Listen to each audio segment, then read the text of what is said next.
Earth zooms around the sun at 110,000 kilometers per hour.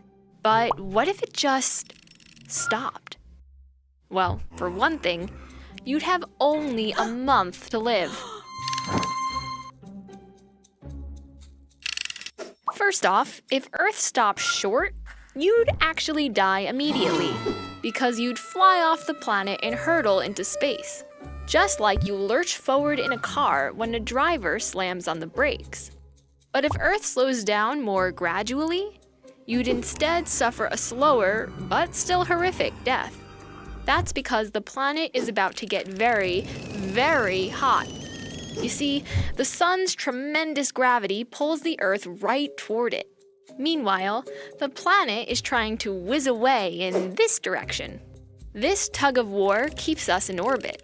But if the Earth slows down and stops, the sun wins and yanks us toward our doom. In fact, a model from the University of Colorado shows us how long that terrible trip would take. Just 2 months. In the first week, you wouldn't notice much of a change. The average global temperature would climb less than 1 degree Celsius and hover around 16 degrees for another week. But the closer we get, the stronger the sun's pull, and the faster we go. This causes the temperature to rise exponentially. By day 21, global temperatures will have jumped to 35 degrees. That's hotter than an average day in the Sahara. And with desert heat comes desert droughts, sparking wildfires and killing crops.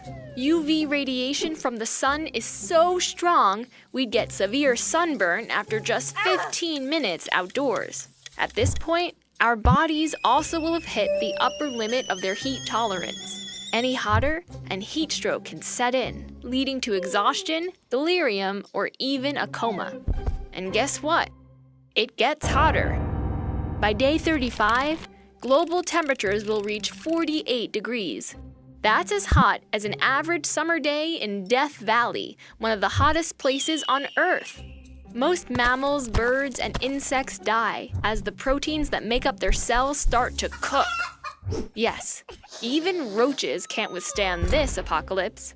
If we want to live, we need some indoor air conditioning, stat.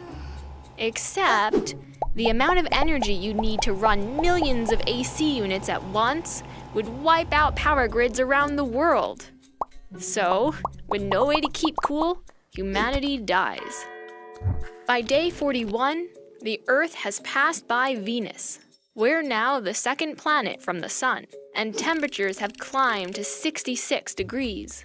But believe it or not, some creatures still cling to life, like Thermus aquaticus, a bacteria that lives in Yellowstone's hot geysers.